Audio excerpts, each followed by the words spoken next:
Like when I get a call or a text from someone that says, "Hey, I just wanted to let you know that I almost made this mistake, but I remembered what we learned and I paused and I thought about it and then I readjusted and it worked out perfectly." I'm like, done. Those are the best ones. I love those. Welcome to Career Coaching Secrets, the podcast where we talk with successful career coaches on how they built their success and the hard lessons they learned along the way. My name is Davis Nguyen, and I'm the founder of Purple Circle, where we help career coaches scale their business to $100,000 years, $100,000 months, and even $100,000 weeks.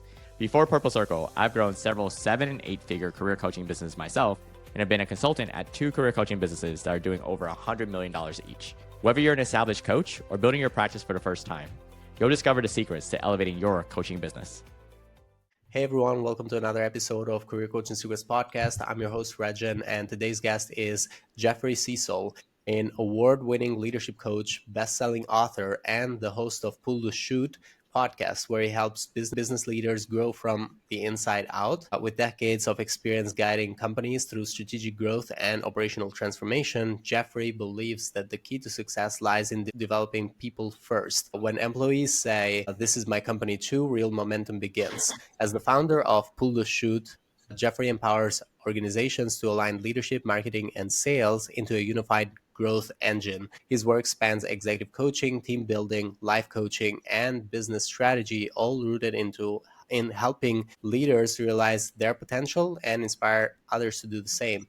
And it's a pleasure for me to have you on the podcast today. Welcome to the show, Jeff. Well, thank you very much for having me. I'm really looking forward to it. I'm looking forward to it too, Jeff. So how did this get started? So what inspired you to become a coach and then start your own coaching business? Well, as a lot of people have said, during COVID, we all did a little self-examination. And so I've been consulting for companies for years. I've been entrepreneurial for 30 plus years, had several of my own successful companies. One back in the early thousands was called Free Drive, FREE Drive.com. One of my small claim to fame is I'm one of the founding fathers of what we know today as web-based storage, because we created Free Drive as a way for people to store files up on the internet. And by the time we sold it to EDS, EMC, and Motorola, we had 18 million users. I hung around for a couple more years as per my contract. And by the time I left, we had 28 million users. So I understand the process of growing companies and things of that nature.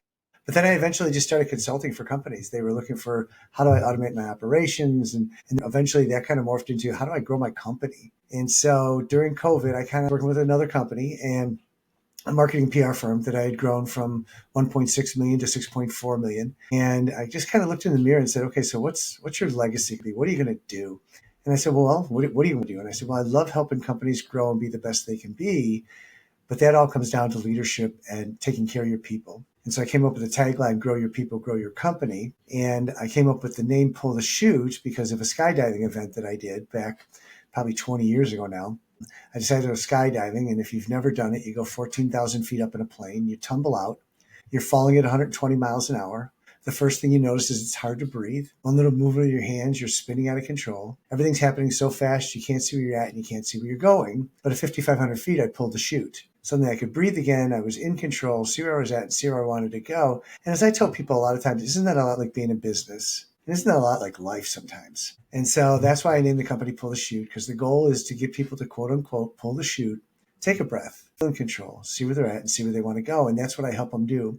And I try to do that once a week for an hour with clients. Others are different. When we do group coaching, it's more like twice a month for 90 minutes. Overall, the goal is to get them to kind of take a break and think about where they want to take their business or where they want to take themselves, how they want to grow themselves. And ultimately, the goal is to get them to understand that if they take care of their people, that their people will take care of them.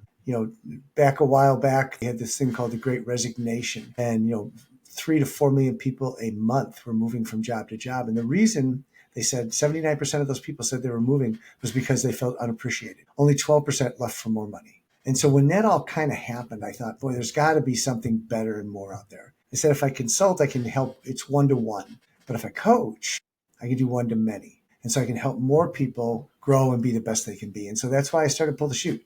I decided to do it as a coaching company, to reach out to multiple companies and help multiple people within those companies. And so it just kind of escalates or exponentially grows. And so that's what we're trying to do. And so right now you're working, let's say, with the founders themselves and with their team? Yeah, in some cases, it's directly one-on-one with founders. The biggest problem we run into with founders is we got to get them out of their own way. And so what happens is they think they have to touch everything and they have to have all the answers. And the reality is I teach them that they don't have to know everything. That's okay. They can rely on their team. And actually, if they can build a culture and an environment where the team feels like they have a voice and they feel appreciated and they're shown empathy, that more than likely they're going to step up when things get tough and they're really going to do a great job for you. And that's how you grow your company. You as the owner don't want to be the when you look through the funnel, you don't want to be the place that everything funnels into and nothing gets done. You want to pass that out and spread that out so that more things can get done. And that's how you can grow the company. So yeah, mostly with owners and founders, things like that. I also do work with corporations. So one of the fun things is that many corporations are like, okay, who's the next level of leadership that's coming up? We need to teach them how to be better leaders. And so, there's been a couple of, especially data center companies that I've worked with, where they know that the owners or the founders are in their mid-50s and they're like, okay, we have these 30-something people, these millennials that are going to be moving up into these leadership roles. How do we prepare them for that? And so that's one of the areas that I love doing. And we do that more in a group environment, anywhere from 4 to 10 people. And we meet twice a month for 90 minutes and we go over a topic and very interactive, a lot of, questions, and, get them to think about it. Because one of the things you have to remember is that when you're leading a company or when you're a leader in a company, A, the first thing you have to know is it's not about you. B, the second thing you have to realize is that you don't have to have all the answers, right? And so those are things that you can start to rely on your people for, and you can rely on others to help you through all that process. And so what we try to do is teach them to do that. But overall in life, we've learned how to be leaders, if we haven't been taught, through our experiences, through our parents, through other people that we've worked with, through people that are around us. And sometimes that's not always the best way to be a leader. We look at how other people did it and we say, okay, this must be the way to lead, when in reality, it's not. Most leadership, people react emotionally when they make decisions. They don't think about the people. They don't think about where they want to get to. They just respond. And what we try to do is get them to, quote unquote, again, pull the chute, take a moment and say, where do I want to get this person? Where do I want to get this conversation? Where do I want to get this situation? And work through that so that ultimately you can get what you want. I can share a quick story if that's okay. I had a client that called me. He was subletting his office to, and they decided to share the business development person. So my client had this woman that was helping him do it, but she was only part-time. He sublet it to this gentleman in the back. Well, she was doing such a great job that he eventually offered her a full-time job. And my client was really upset. He's like, look, you didn't even talk to me. You just stole her from under me. And he called me and he was just really emotional. I mean, just swearing, I want him out of my effing office and this and that. And so ultimately I said, what are you going to do? He goes, I'm going to go back there and tell him, get out of it. And I go, no, stop. I said, let's take a moment, let's breathe. I said, ultimately, what do you want? He said, I want him out of my office. I said, then just go ask him that or go tell him that. He said, you think that's going to work? I said, trust me. So after 15 minutes of me calming him down, 3 minutes later, he calls me back. And he goes, well, that was easy. I said, what happened? He said, I walked back and said, hey, this isn't working. I need you to move out of the office. The guy said, by when? He said, okay. I said, ultimately, you got what you wanted. You wanted him out of the office without your emotional involvement, which could have caused a conflict, which could have, who knows? I mean, the police could have been called. We don't know. But, those are the kind of things that we like to work through. I really like that. And do you have a team of your own that helps you out too? We do. We're actually international. So we have in the UK, we have an office in Nova Scotia, Canada. We have an office in Nashville, Tennessee, and one in Chicago. Oh, wow, nice. So you're operating through Canada and United States, right? Correct. For the most part, yeah. Cool. Amazing. And now we're reaching into Europe and things of that nature. Amazing. And actually, yeah, I'm from Europe myself, like I said, from Albania. So I'd like to see how that is going to work out. It's probably a little bit of a different nature on how the companies work here. So yeah, I'd be interested in knowing how that works out for you. But when you're working with these founders and also with their team, which part of your coaching journey is that part that you find the most rewarding since you started this coaching business? When they get it. Like when I get a call or a text from someone that says, hey, I just wanted to let you know that I almost made this mistake, but I remembered what we learned and I paused and I thought about it and then I readjusted and it worked out perfectly. I'm like, done. Those are the best ones. I love those. Amazing. Amazing. And the companies that you work for, do they fit into a certain industry or a certain, like the founders that you're working with? Is there a certain demographic? Now, we mentioned that it's Canada, United States, that much we know, but is there some more to it? Is it like only small businesses? How would you describe it? That here's the cool part. Depending on what you want to do, so we do business coaching and leadership coaching. And the difference is business coaching fits more into the SMBs, the small to medium businesses, right? Where they're trying to grow the company and, maybe they're at 15, 20, 50 people and they're trying to get to that next level. Like the marketing firm I told you I took from 1.6 to 6.4 million, they had 18 people. By the time I left, they were at 54 people. Right. And a couple things that we did took them from understanding what their revenues could be and raising some of the pricing, but teaching them as account directors and people that work with clients how to build relationships with those people. I asked, they had 5 account directors. I said, tell me 2 things about every one of your clients. And they had 18 people and 15 clients at the time. They couldn't do it. They couldn't tell me 2 personal things about them. And they're like, why is this important? I said, because your retention rate is 50%. Why is it 50%? Because when the contract is up, there's no relationship for them to say, well, I want to kind of stay with them. So I got them to understand and to really ask questions. They said like what? And I said, what did they do last weekend? How many, they married? Do they have kids? Whatever. What do they like to do? Where do they live? Do they like sports? All these things are important. So instead of going right into the meeting, jump in there, and just say, hey, how was your weekend? Again, we're recording this right after the 4th of July here in the United States. How was your 4th of July weekend? What did you do? And you learn about them, right? And that's the important factor. So we took their retention rate from 50% to 96%. Oh, wow. And just by introducing that kind of situations and thought processes with them, it makes a big difference. Anyway, so I've worked with companies, painting companies, marketing companies, profits, major corporations within electric, data centers, health insurance or health departments, like a dermatologist and a dentist and a doctor. I've worked with all them. So it's really all over the board. I've got 2 lawyers. One runs a title company. One runs an estate planning company. So the reality is that there is no specific vertical. What we're doing them are just fundamentals. Any business, I don't care what business you're in, it's the fundamentals of here's what makes a good culture. Here's what makes you a better leader. Here's what's going to help grow your company. Amazing. Thanks for describing that.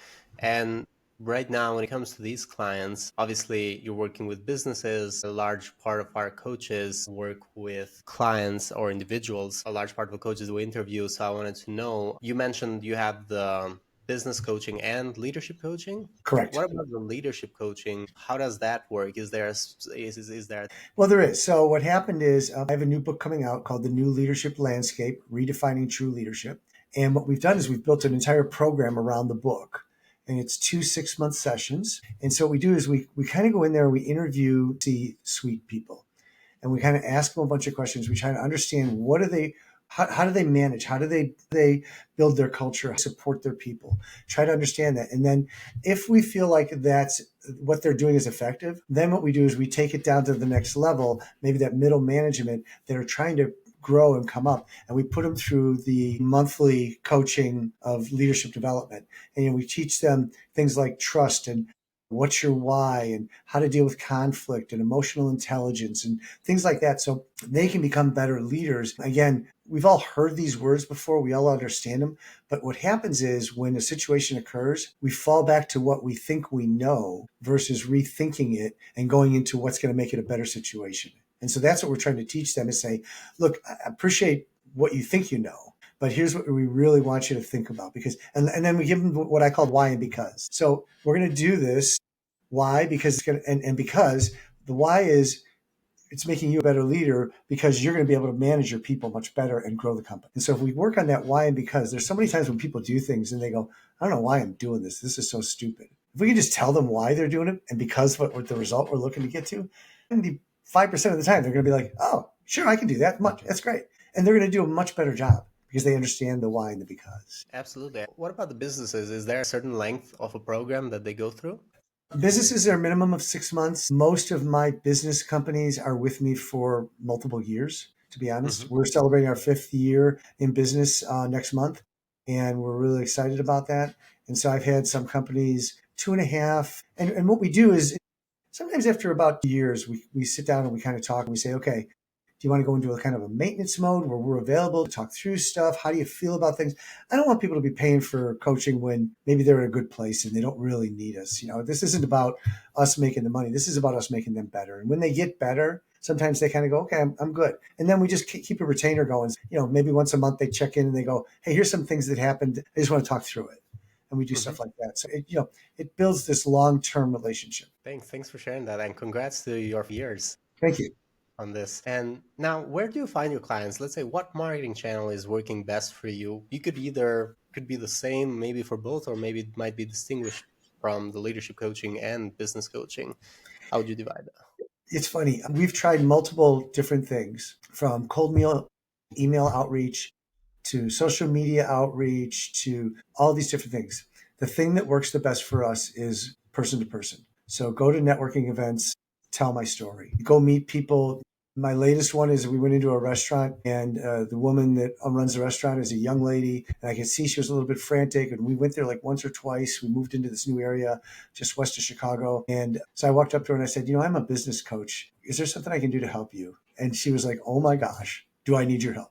Right. But her and I had already started talking. So there was this relationship that we started to build. And I think that's what works, especially with the leadership stuff as well. It's all about this personal touch. So I try to make efforts to just call people up and say, hey, can I take you out for a coffee? Can we go talk about things? How are things going? What are you doing for leadership development? If you're a small to medium-sized business, where are you in your business? What are you trying to do? What's making you kind of not grow? Where do you think you're stuck? Now, the funny part about that, when I ask those questions, is the answers usually aren't ultimately where the problem is.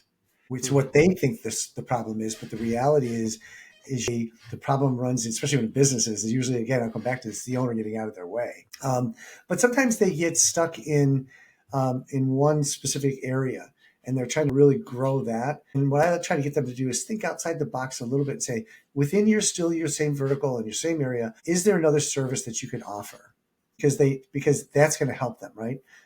90% of the time, we come up with something that's still there, but it's just additional service that all of a sudden that starts to take off, right? So now they have, instead of all the eggs in one basket, they have multiple baskets going. And that's important because, we live in this time of economy and downturn, and who knows what's going to happen tomorrow. And so if you have multiple services that you can offer, hopefully if one starts to drop a little bit, you can lean on the other one. So, those are some of the things. But I think from a leadership standpoint, spending time at the corporate level with HR people, president, and just kind of talking through and saying, where are you lacking? Where are your struggles? What is your turnover?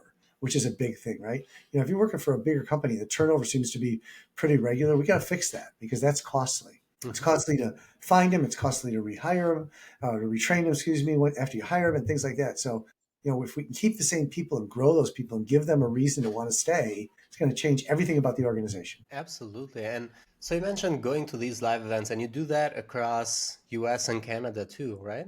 Correct. And the UK. Okay. We do events in the UK as well. Oh, in UK too. So how do you manage that? Because it seems like it is dependent a little bit on your time, right? Or do you also have team members that you send for your... Yes.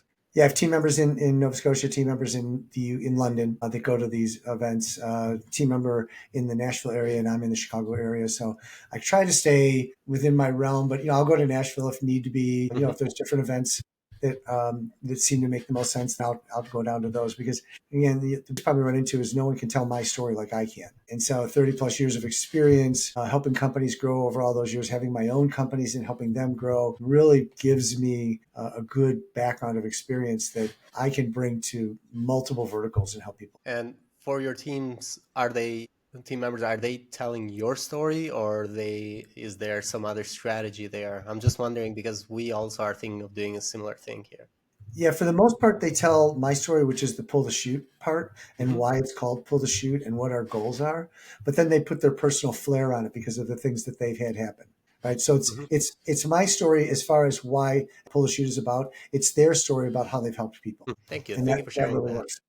So right now, where do you see your coaching business going? Is there any specific goals? I can imagine there are specific goals for the next 1 to 3 years. Yeah, I mean, our goal is we've just kind of pushed really hard to start to go international. So, the world ultimately needs leadership development. We do coaching because it's needed, but ultimately our passion is leadership development. 85% of all the companies know they need leadership development. Only 5% are doing it.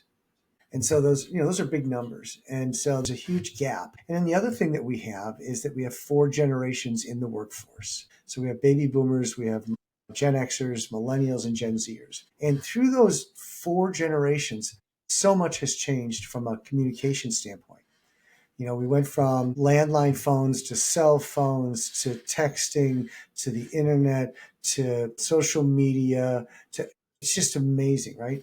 And when you grew up as the baby boomer, it was almost like I don't pay you to ask questions, I pay you to do the job. That started to shift with the Gen Xers. They were a little more like, well, tell me why I'm doing this. And then millennials really started to push that.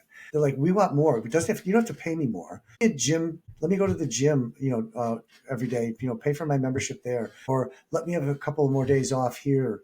And I'll be happy. I don't need more money. I just need more personal time because it's this work-life balance that we're trying to do. And Gen Zers are all about, look, I understand what you want me to do, but I need to know specifically why you want me to do that, or I'm not buying into that. And I want, again, I want some more money. That's great. But ultimately, I just want you to know that you appreciate me, that you're showing me empathy, that you care about me, and that you care about my career. And so with all those things kind of going on, long answer to your question, I apologize.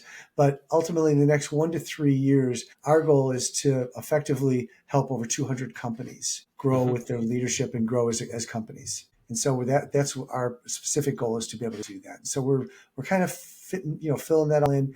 We're launching kind of this new, because we realize that it needs to be more personal. So we're bringing in a commission sales team that can come in and help us. So people that do, and we pay pretty handsomely for commissions on a monthly basis, which is kind of cool because we're not only helping businesses now we're helping people with work, but we pay 20% commission on a monthly basis for the length of the client. So with us for 6 months or 6 years, you get paid on them every month. And so, it's a pretty handsome commission, but we feel that it's worth it because you put the time and the effort in to help us grow. We're trying to deal with the clients that we have and grow those clients. If I can have somebody else kind of bringing me new clients each time, and we can be adding coaches to our team, which we have a ton of them that really are waiting for things to happen, then we're all doing good. That's quite generous. And like you mentioned, when it comes to these generations, is the first time that we have 4 generations in the Correct. workforce, right? Correct. That is so interesting. And they communicate so different. Gen Zers just text them and, tell them what they have to do. Don't make them, do too much. I like to do phone calls. They're okay with that. They're not big into emails at all. They're bigger into emails. Gen Xers kind of got into emails. I have my own little thing about emails. I'm like, look, if it's a short 2-paragraph, send the email. If it's more than that, pick up the phone and call them, because you are not going to hear the voice inflections in a 2-page email. And so you're gonna read it way wrong half the time. I really like how you think about it. And it's like most of the companies will probably have multiple generations of workforce Correct. in there. Correct. And it's not always the same method of communication for every generation. So Correct. I really like what you just mentioned. So that brings up a lot of value in it. Now, when it comes to investments, what would you say for your own coaching business? What would you say have been good investments that actually have had a good return? Could be investments in yourself, investments in your business, coaching programs, masterminds, communities, whatever it is that you feel like, oh, that was actually a good investment and I got a good return from it. And if not, or if there's any other that is terrible investment, feel free to share that too. Sure. I think probably what's been the biggest bang for the buck has been my second book and building a program around it. And then we're in the process of now doing online classes for that as well. That's gotten a really good response. And for 2 reasons. One is when people read the book, they're like, oh, this guy gets it, which is good. And then we built the program around it. So now the program goes much more in depth and really tries to build muscle memory in them to change the way of their thinking and how they go about things. The other probably good investment is then partnering with other companies that we support each other, where they're like I'm working with a training company and all they do is training. Well, I like to do more coaching because I think that's better. Instead of a school environment, it's more one-to-one because everyone's a little different, right? So we handle things a little different. And so we've combined where this company does the training, and then when it comes to the one-on-one coaching, they pass that on to me. and my team. And so that's worked out really well as far as an investment standpoint. What worked out really well is I would say the cold email outreach has been a struggle. We paid for it at first, and then I said, stop, we're not getting any results. So I just said, look, I'll pay you a commission, a 20% commission for every client that becomes a client for the length of the client. And it turns out to be a better solution for them because they're actually making more money if they close clients, but they've struggled to find the right clients. And I think what that ultimately taught us was that because of what we teach, it's business coaching and leadership development, that there really needs to be that personal touch. They need to know who you are, right? And so when it's kind of that cold outreach, they're like, well, who is this person? Why would I even call them? Yeah. So I would say that was a bad investment for us where, getting people, and that's why I'm excited about, we're kind of shifting to more of this commission-based sales team that can cover multiple areas for us. Because again, it's that personal touch. It's them picking up the phone and calling people saying, hey, can I take you out for a cup of coffee and tell you what we do?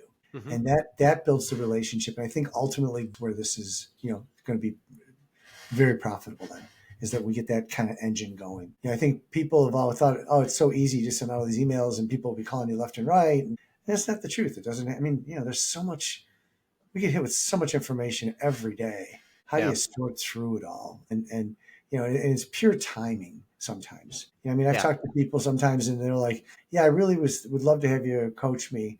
And then, but right now is not the right time. And then, so I kind of ping them periodically and just, hey, I'm here.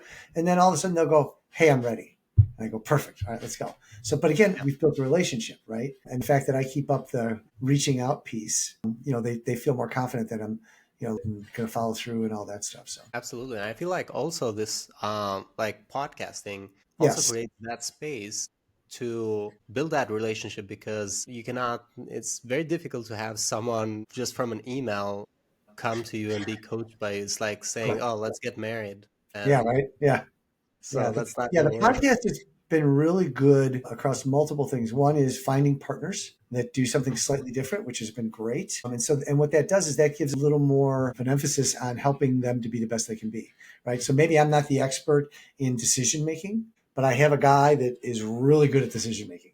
He actually put me through one of his courses, but I found him because he interviewed on my podcast, right? And so those have been some of the things. The gentleman in the UK was on the podcast. And so we became partners, which is great. Same with the gentleman in Nova Scotia. We became partners because when I'm interviewing these guys and when Jan is my co-host, when they answer the questions, it's like they are so in sync with how I think. And that's the important thing. I want people to be in sync with how I think because there's a philosophy that says just because you've been trained and you're certified in coaching doesn't mean that you have all the answers, A, and B, doesn't mean that everything that you've been taught is going to be the solution for everybody. Everyone has things that are slightly different places. And so you need to be able to be flexible and understand where they're at and help them to be the best they can be. And that doesn't always fall in line with A, B, C, D. It might go, to A to D because they don't need the B and C. So things like that. Absolutely. Absolutely. Thanks so much. Thanks so much for sharing that. And right now, are you doing the hosting all of yourself? On the podcast? Yes, myself and Jana Landry were co-hosts. So Cool. down in Nashville, and it's really good because the podcast is informal. It's it's very what do you tell us a little bit about what you do, and we jump into it. And because we have a male female co-hosting, it fits well into certain aspects of things. Sometimes Jana's a little more into it. Sometimes I'm more into it, depending on who it is. Things like that. So works out well. So you do it both at the same time? Yes.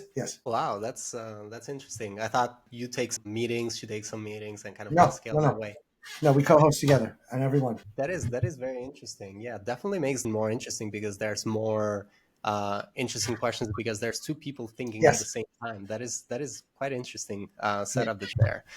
Okay, cool. So this has been interesting. I wanted to know also, you want to reach to 200 businesses, you said, or help 200 businesses.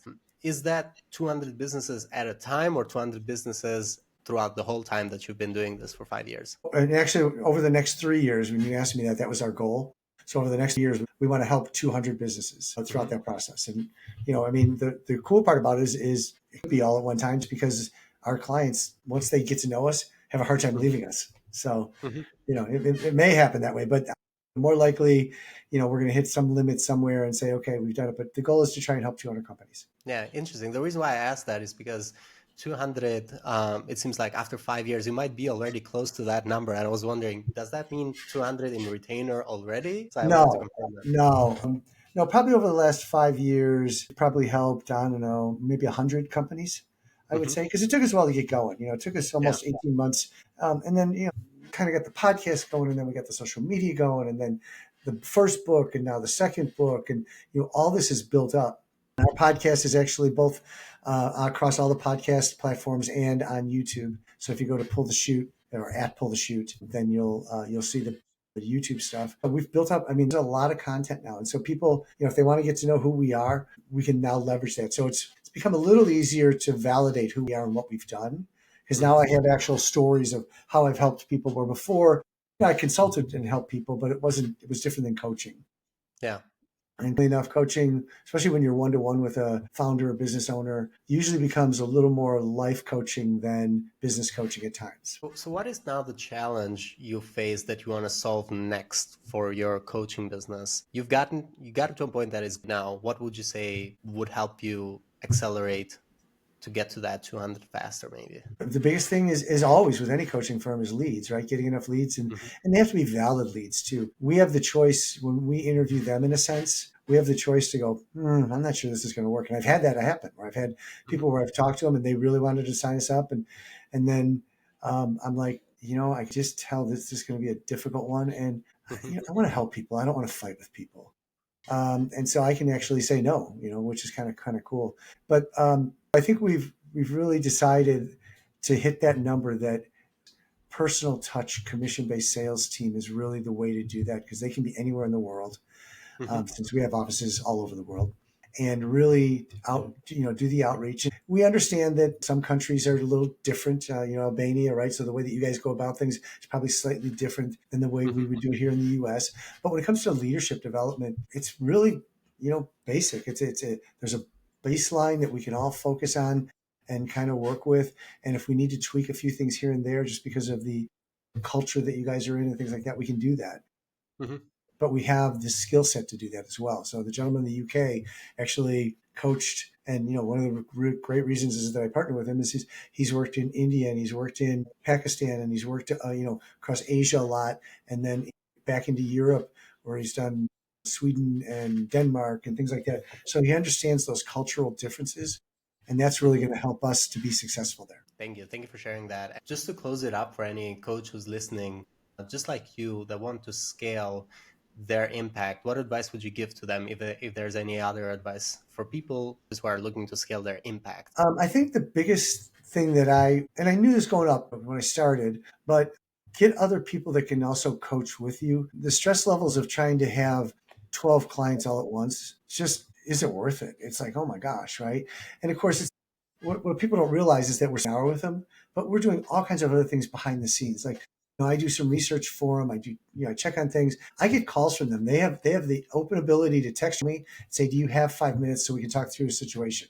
Right. And so I get those calls all the time from different clients. And so to have other people that can carry the load with you would really allow you then to scale and to be more successful. And I believe too that if you set up the relationship properly, everyone benefits. But the great part about it is that we can help way more people. And again, I gave you that stat: 85% of companies know they need leadership development, only 5% are doing it. We've got to step up and start to show, especially the Gen Zers and the millennials. No one taught them how to be leaders. In my age, baby boomers, Gen Xers, we got a little bit of that, but not to the degree that we're at today. But these Gen Xers coming up, they have no clue what leadership is about. And so we really need to help them become better at what they do. And that's why I really am excited and passionate about this. You can probably hear it in my voice. I get passionate because it's like, if we don't do it now, what's going to happen to our kids when they come up? The alphas, when they come up, our grandkids, I should say, in this case, when they come up, what's going to happen to the businesses? It's going to be a mess. So if we can help the Gen Millennials become better leaders, because they're that next level, then we're really making an impact. And that's the importance of what we're trying to do. Thank you. Thank you so much, Jeff. And thank you for coming to our podcast today. For anyone who wants to reach out to you or connect with you, they can go into LinkedIn and they'll be able to find you at Jeff Sesol. Is there any other way? I think there's probably a website too. Just want to make sure that I get that correctly. Appreciate it. Yeah, and I'm just going to, so it's on LinkedIn, it's Jeff Sesol. The last name is S, like in Sam, ESOL. You can go to pullthechute.net. So that's PULLTHECHUTE, like a parachute. So pullthechute.net. You can go to jeffsesol.com. I have that one there as well. Or you can email me at jeff@pullthechute.net. Those are probably the easiest ways to get to us. But we're on Instagram and Facebook and stuff as well. So thank you. Thank you so much, Jeff. It's been lovely having you on the show. Appreciate the time. Thank you. That's it for this episode of Career Coaching Secrets. If you enjoyed this conversation, you can subscribe on YouTube, Spotify, Apple Podcasts, or wherever you're listening to this episode to catch future episodes. This podcast was brought to you by Purple Circle, where we help career coaches scale their business to $100,000 years, $100,000 months, or even $100,000 weeks, all without burning out and making sure that you're making the impact and having the life that you want. To learn more about our community and how we can help you, visit joinpurplecircle.com.